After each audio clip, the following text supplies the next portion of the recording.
After deep interchange, a distinctly unsettling feeling often arises. You are not anxious. You are not unsure in the usual sense. You are not overwhelmed by doubt. And yet, something you once relied on is no longer there. You no longer feel confident, not shaken, not insecure, just not confident. The familiar inner posture of certainty is gone. You notice it in small moments. When you speak, you don't feel the same internal push. When you decide, there is no surge of conviction. When you act, there is no sense of, I've got this. And this absence is confusing, because nothing bad has happened. Your life is not falling apart. You are not failing. You are not lost. In fact, in many ways, you are more stable than before. But confidence, the feeling of being sure of yourself, has faded. And that raises an immediate concern. Am I weaker than I used to be? This concern is understandable, because confidence is often treated as a psychological virtue. We are taught that confidence is necessary to function, to lead, to decide, to act. So when confidence disappears, the mind assumes something essential has been lost. But this assumption comes from a misunderstanding of what confidence actually is. Confidence is not stability. Confidence is a psychological stance, a posture toward uncertainty. And that posture belongs to a particular phase of development. In earlier stages of life, confidence serves a crucial role. It compensates for fragility.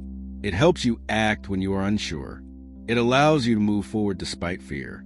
It protects you from being paralyzed by doubt. Confidence is a shield, and shields are useful when you feel exposed. So confidence develops alongside ego identity. It supports the sense of, I am someone who can do things. This is healthy, necessary, but confidence is also performative. It is something you feel and project, something you inhabit consciously, and it requires maintenance. You have to remind yourself, reaffirm yourself, reinforce belief. That reinforcement is subtle but constant, and as long as the ego is the organizing center, confidence feels natural. But as the ego loosens, as identity becomes less rigid, confidence loses its footing, not because you doubt yourself more, but because you no longer need to convince yourself. This distinction is subtle, and missing it creates unnecessary fear. You may notice that when confidence fades, it is not replaced by insecurity. You are not second-guessing everything. You are not spiraling. You are not shrinking. You simply no longer feel the need to assert yourself internally. And that absence feels strange, because assertion once felt like strength. This is the stage that follows the end of meaning-seeking. Once you stop narrating your life through purpose, another layer falls away. The need to feel certain, to feel sure, to feel solid through belief. Belief in yourself, belief in your direction, belief in your identity. When belief fades, confidence fades with it. Not because you no longer function, but because you function differently. This is why the stage is often misunderstood. People think loss of confidence equals collapse. But what you are experiencing is not collapse. It is de-inflation. And de-inflation feels like weakness if you equate strength with assertion. But assertion is not the same as solidity. Confidence asserts. Trust rests. And what is emerging now is not confidence. It is trust. But trust does not feel like confidence. Trust does not announce itself. It does not create an internal surge. It does not produce certainty. It simply allows action to occur without self-belief narratives. And because it is quiet, it is often misread as absence. You may notice that when faced with decisions, you do not feel confident, but you still decide. You move forward without conviction. And that feels wrong, because you were taught that conviction is required. But conviction was a psychological aid, not a prerequisite. Conviction helped you override doubt. But now, doubt is not dominating you. So conviction is no longer required. This creates a strange emotional neutrality. You do not feel particularly strong, but you also do not feel particularly weak. And neutrality is uncomfortable if you are accustomed to intensity, because intensity feels like life. Without intensity, things feel flat, and flatness is easily interpreted as loss. But flatness here is not emptiness. It is the absence of inflation. Inflation is what confidence provides. a sense of being larger than uncertainty. Without inflation, you are equal to uncertainty, and that equality feels vulnerable. But vulnerability is not fragility. It is exposure without defense. And defense is what confidence provided. So when confidence disappears, you feel exposed, even if nothing is threatening you. This is why the fear arises. How will I function without confidence? Because you assume confidence was the engine, but confidence was not the engine. It was the armor, and you no longer need armor the way you used to. This does not mean you will never feel confident again. It means confidence is no longer your default mode. It is no longer organizing your psyche. And this change is deeply unsettling if your identity was built around being sure of yourself. You may notice guilt here. Guilt for not feeling confident enough. Guilt for hesitating. Guilt for not projecting certainty. Because society rewards confidence. It interprets confidence as competence. So when you don't feel confident, you may worry about how you are perceived. But this worry is weaker than before. You notice it, but it does not dominate you. And that too feels strange. Because earlier, lack of confidence would have triggered immediate correction.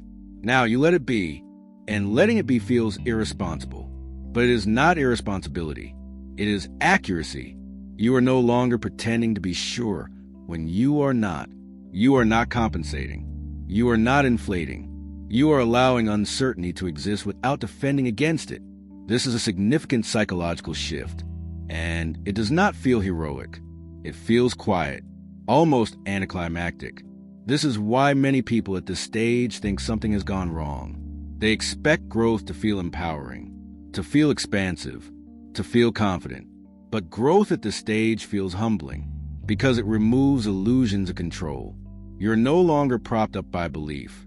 You are supported by reality, and reality does not provide confidence. It provides feedback. You respond to what is happening. You adjust. You learn without needing to feel sure in advance. This is what trust looks like psychologically. Trust does not require certainty. It requires presence. And presence does not feel like confidence. It feels neutral, stable, quiet. This is why people often say things like, "I don't feel confident, but I'm okay." And that sentence is deeply revealing, because okay is not confident.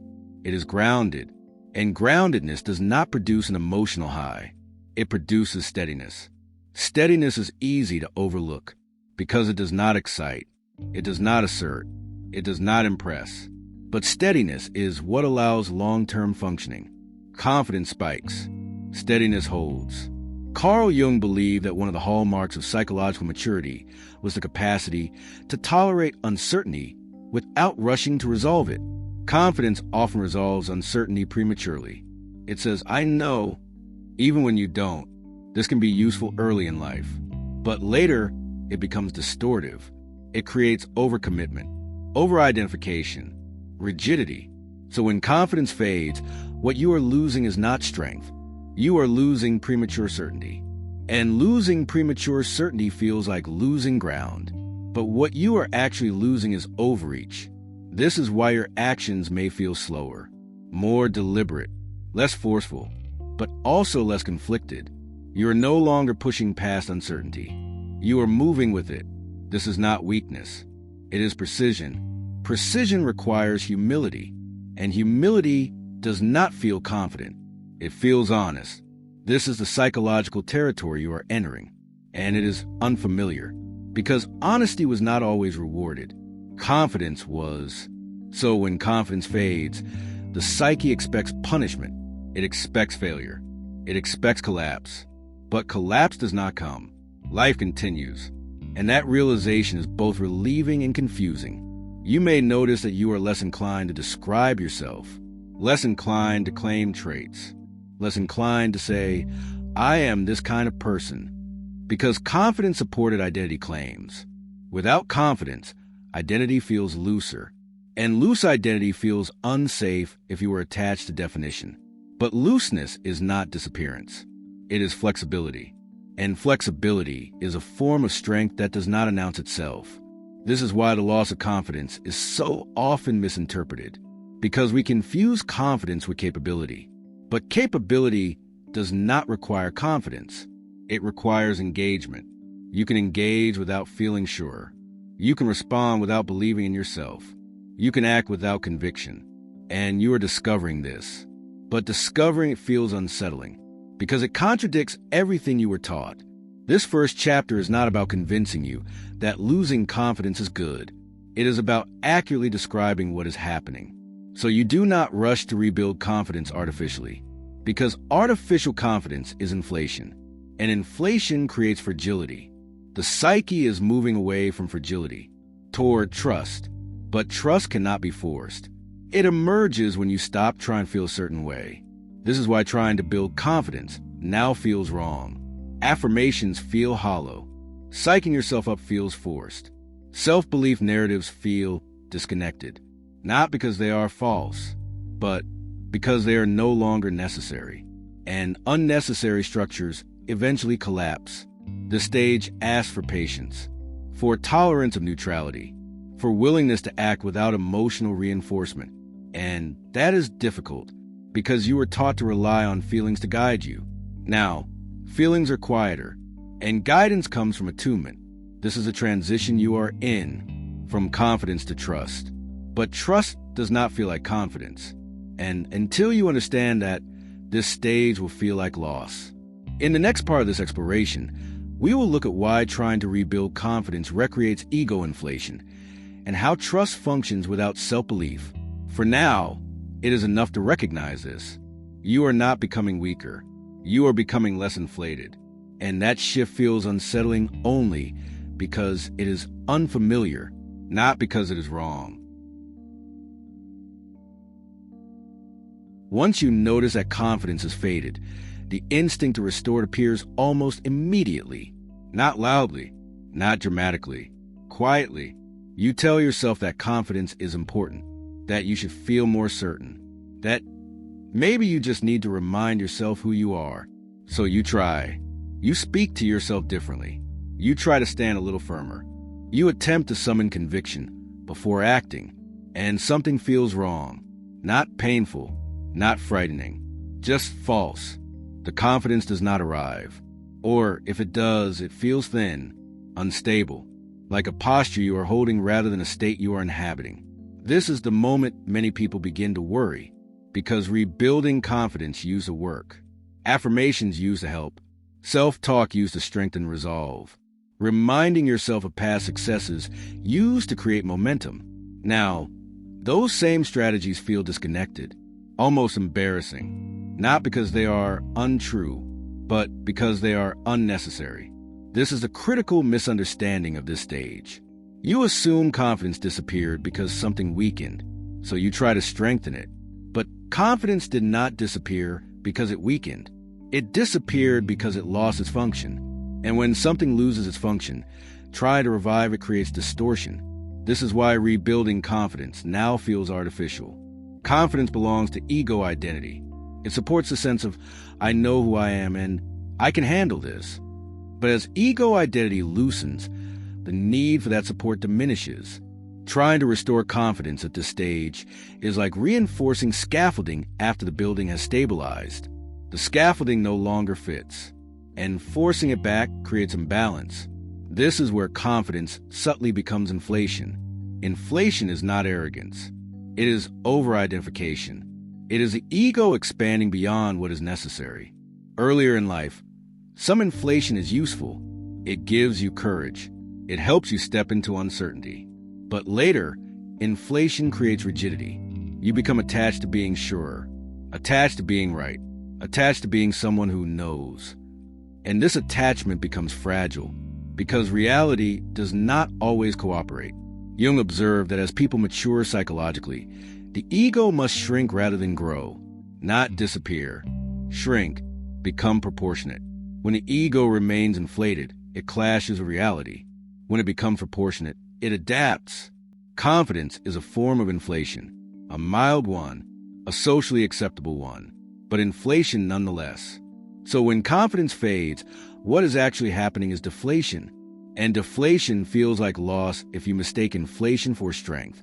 This is why rebuilding confidence feels wrong now. Because rebuilding confidence would mean reinflating the ego. And the psyche resists that, not because ego is bad, but because ego inflation would destabilize a new balance that is forming. This is where the experience becomes paradoxical. You may notice that even without confidence, you are functioning. You are making decisions. You are responding to situations. You are handling complexity, but you do not feel certain while doing so. And this creates cognitive dissonance. How can I act without feeling confident? The answer is simple, but unsettling, because confidence was never required. It was supportive. It made action easier emotionally, but it was not essential. What is essential is contact with reality. And contact does not require confidence. It requires presence. When confidence was present, it often acted as a buffer, a way to act without fully feeling uncertainty. Now the buffer is gone. You feel uncertainty more directly, but you are no longer threatened by it. This is the key difference. Earlier, uncertainty required confidence to counteract fear. Now, uncertainty is tolerated, so confidence is no longer needed. Trying to rebuild it introduces unnecessary distance. It places a layer between you and experience, and that layer feels intrusive. This is why affirmations now feel hollow. They are statements meant to override uncertainty. But uncertainty no longer needs to be overridden. It can be held. So overriding it feels dishonest. This does not mean uncertainty is pleasant. It means it is no longer destabilizing. This is a subtle but profound shift. You are no longer seeking certainty. You are seeking accuracy. Accuracy does not require confidence. It requires attentiveness. And attentiveness feels very different. It is slower, less dramatic, more grounded, but it does not produce an emotional high, which is why it is often misread as weakness. Another reason rebuilding confidence fails is that confidence depends on identity. I am capable. I am strong. I am someone who can handle this. These statements require a stable self-image, but your self-image is loosening. You are less interested in defining yourself, less inclined to make claims, less attached to being a certain kind of person. So confident statements feel out of place. They try to solidify something that is becoming fluid. This does not mean you have no identity. It means your identity is no longer rigid. And rigid identity was what confidence supported. Without rigidity, confidence has nothing to reinforce. So it collapses. This is why people often say at this stage, I don't really know who I am anymore, but I'm okay. This sentence captures the shift perfectly. Not knowing who you are would have been terrifying earlier. Now it feels acceptable, even freeing, because identity is no longer carrying the weight of survival. It no longer needs reinforcement. And without that need, confidence becomes irrelevant. This is also why external validation loses its impact. Praise does not inflate you the way it used to. Criticism does not deflate you the way it used to. You still notice both, but they do not reorganize your sense of self. This neutrality can feel unsettling because emotional reactions once provided feedback. They told you where you stood. Without strong reactions, things feel less defined. But less defined does not mean less real. It means less mediated. You are closer to experience, not wrapped in interpretation. This is why rebuilding confidence through comparison fails. You may try to remind yourself of achievements, of competence, of past success. And instead of feeling proud, you feel distant, not dismissive, just detached, because those achievements belong to an earlier version of you. They are not false. They are just no longer central. And trying to use them as proof feels unnecessary. This detachment is often misinterpreted as lack of ambition, but ambition is not the issue. The issue is that ambition no longer organizes identity. Action no longer flows from proving something. It flows from responding. And response does not require confidence. It requires sensitivity. This is why confidence-building exercises feel misaligned now. They aim to strengthen self-belief. But self-belief is no longer the foundation. Trust is, and trust operates differently. Trust does not say, I believe in myself. Trust says, I will respond when needed. Trust does not require emotional certainty. It requires reliability. And reliability is built through repeated contact with reality. not through self-assertion. This is where many people get stuck. They sense that confidence no longer fits, but they do not yet trust. So they oscillate. They try to rebuild confidence. It fails. They feel exposed. They retreat. They try again. This creates fatigue, not because life is demanding, but because the psyche is being pulled in two directions. One toward inflation, one toward integration. Integration is quieter. So inflation often feels more compelling. At least it promises feeling strong again. But strength is not the goal here. Stability is. And stability does not feel strong. It feels steady. This is where patience is required, because trust develops slowly, not as a feeling, but as a pattern. You begin to notice that when you act without confidence, things still work. You handle situations adequately. You adjust when you don't know. You learn as you go, and nothing collapses. This lived experience slowly replaces the need for confidence, not conceptually. Somatically, your nervous system learns that certainty is not required for safety. And when that learning settles, confidence becomes unnecessary. This is why confidence cannot be rebuilt intentionally at this stage, because it is no longer solving a problem. It would be addressing a fear that has already been resolved. And the psyche resists unnecessary solutions. This resistance is subtle. It shows up as discomfort, as falseness, as a sense that you are pretending. And pretending is exhausting. So eventually you stop trying, not because you give up, but because the effort feels misdirected. This stopping is important, because it allows something else to emerge. But that something else cannot emerge while you are trying to feel confident. Confidence blocks it, because confidence asserts certainty where uncertainty is now tolerated. This is why letting confidence go feels like standing without armor. But you soon realize that you are not being attacked. You are simply standing. And standing without armor feels lighter, more flexible, more responsive. You can move more easily, because you are not carrying the weight of self-belief. Self-belief is heavy. It requires maintenance. Trust is lighter. It rests on reality rather than narrative. This is the crucial reorientation of this stage. You are moving from belief to contact, from assertion to attunement, from confidence to trust. But trust does not announce itself emotionally. So if you are waiting to feel something that replaces confidence, you may think nothing has arrived. But something has.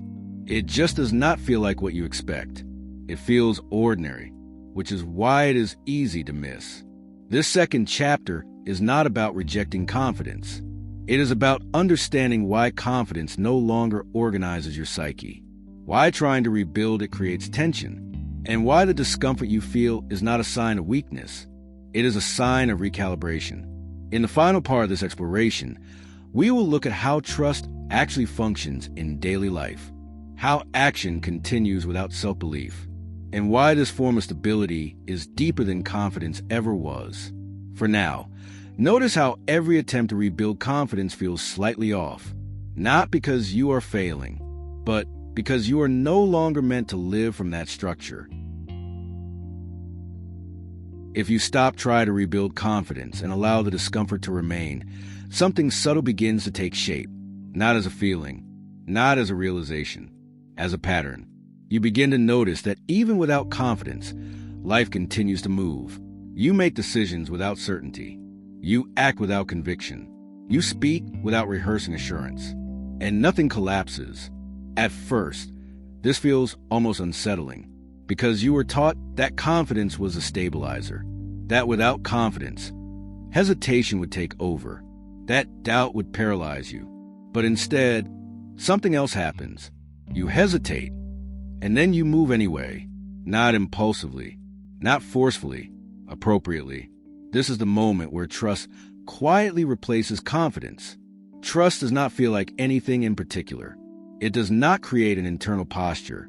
It does not give you a sense of being ready. It simply allows action to occur without internal reinforcement.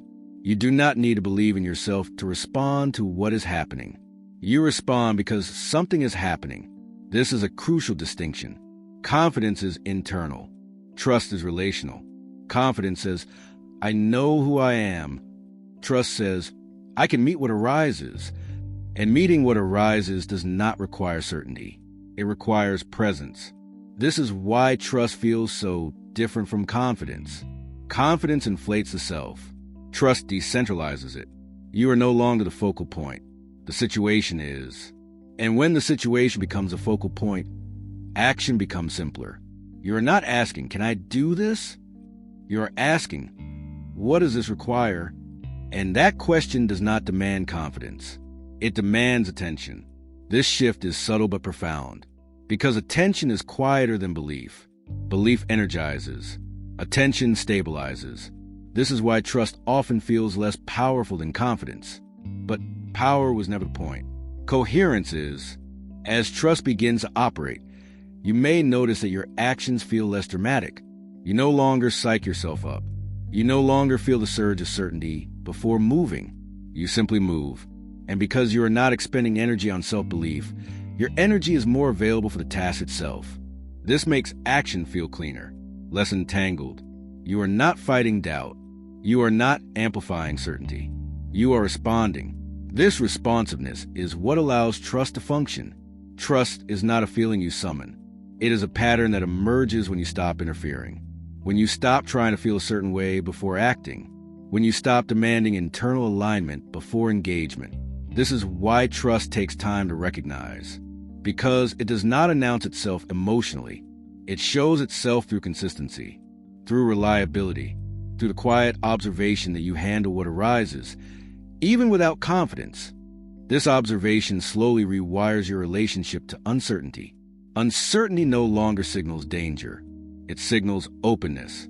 You are no longer trying to close uncertainty with confidence. You are allowing it to exist. And because you allow it, it no longer dominates you. This is the paradox. The less you try to feel certain, the more stable you become. Not emotionally, structurally. Your psyche no longer depends on internal reinforcement. It depends on contact with reality. And reality is stable in a way beliefs are not. Beliefs fluctuate. Reality persists. This is why trust is deeper than confidence. Confidence depends on how you feel. Trust depends on what happens. And what happens is usually manageable. Not always comfortable, but manageable. You may notice that when you encounter difficulty now, your response is different. You do not immediately ask whether you are capable. You ask what needs to be done. This bypasses the self entirely. And bypassing the self feels strange if you were accustomed to self-reference. But it also feels relieving, because you are no longer carrying the burden of proving yourself. You are simply participating. This participation is what Jung referred to when he spoke about the ego finding its proper place. Not disappearing, not dominating, participating. When the ego participates rather than asserts, confidence becomes irrelevant. The ego does not need to believe in itself. It needs to cooperate. And cooperation does not feel like confidence. It feels like alignment. Alignment does not create emotional highs. It creates flow, but not the exhilarating kind, the steady kind. This is why people at this stage often describe themselves as less sure, but more stable. That sentence captures the essence of trust. Less sure means less inflated. More stable means less fragile. Confidence creates peaks. Trust creates ground. Ground is not exciting, but it holds. You may notice that others respond to you differently now. They may perceive you as calmer, more grounded, less performative, but they may also perceive you as less assertive, less charismatic, because charisma often relies on confidence. And without confidence, you may no longer project certainty. This can feel like loss, especially if you were rewarded for confidence. But the loss is not of effectiveness. It is a performance. And performance requires effort. Trust does not. Trust allows you to be present without managing impression. This frees enormous energy.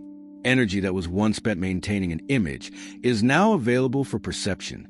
You notice more. You listen more. You respond more accurately. This is why trust supports better judgment than confidence. Confidence tends to rush. Trust waits. Confidence asserts. Trust observes. Confidence fills space. Trust leaves space. And space allows reality to speak. This is the deeper intelligence of this stage. You are no longer trying to be someone. You are allowing yourself to be in situations. And situations shape action more reliably than self-concepts ever did. This does not mean you never feel confidence again. You may feel it occasionally, in familiar contexts, in areas where skill is established. But confidence is no longer required. It is optional. And because it is optional, it no longer organizes your psyche. Trust does. Trust does not require emotional reinforcement. It does not need to be felt. It needs to be practiced. And practice happens automatically when you stop interfering. This is why trust often becomes visible only in retrospect. You look back and realize that you handled a series of situations without ever feeling confident, and nothing fell apart. This realization builds trust further, not as belief, as evidence. Evidence that you do not need to feel sure to function. Evidence that you can tolerate uncertainty. Evidence that you can act without self-belief.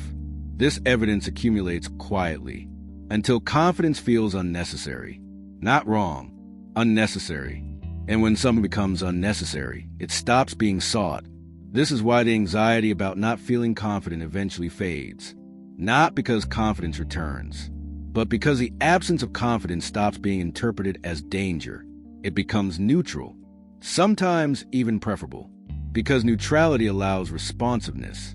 This is where many people experience a deep sense of relief, not excitement. Relief. Relief from having to feel a certain way to act. Relief from managing internal states. Relief from self-surveillance. You no longer ask, do I feel confident enough? You ask, what is needed here? And that question has answers. Concrete ones, not emotional ones. This is why trust is more practical than confidence. Confidence lives in the mind. Trust lives in action. And action is where life actually unfolds. This does not make you passive. It makes you precise. You no longer overextend. You no longer commit prematurely. You no longer assert beyond what is appropriate. You respond proportionately. And proportional response is a sign of maturity, not intensity. Maturity is not loud. It is accurate. Jung believed that psychological maturity involved relinquishing the need to feel exceptional. Confidence often supports exceptionality. The sense that you are capable, strong, certain. Trust supports adequacy. Adequacy is enough.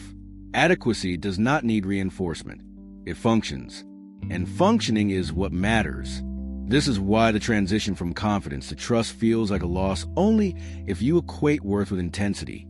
If you equate worth with stability, it feels like progress. But stability is subtle. It does not announce itself. It does not inspire speeches. It supports life quietly. This is why many people do not recognize this stage as growth. They mistake it for flattening, for dullness, for decline. But decline involves loss of function. This stage involves refinement of function. You are no longer fueled by belief. You are guided by presence. And presence does not feel confident. It feels available. Availability is not glamorous, but it is reliable. And reliability is what allows a life to hold together without strain. This is a final reframe of this stage. You did not lose confidence because you became weaker. You lost confidence because you no longer need to assert yourself against uncertainty. You can stand with it. And standing with uncertainty does not require confidence. It requires trust. Confidence fades when it is no longer needed. Not because you failed. Not because you became uncertain. But because certainty stopped being necessary. What replaces confidence is not doubt. It is trust. Trust does not announce itself. It does not create a feeling of strength. It allows action without self-belief, presence without assertion, response without inflation. You are not less capable. You are less defended. And that is not weakness. It is maturity. When confidence falls, something steady remains. If this reflection clarified a change you've been experiencing, consider staying with this work. Subscribe to the channel to continue exploring these later stages of psychological development through the lens of Carl Jung. And if you know someone who feels unsettled because they no longer feel confident, but sense they're becoming more stable, share this with them. Some transitions don't need encouragement, they need understanding.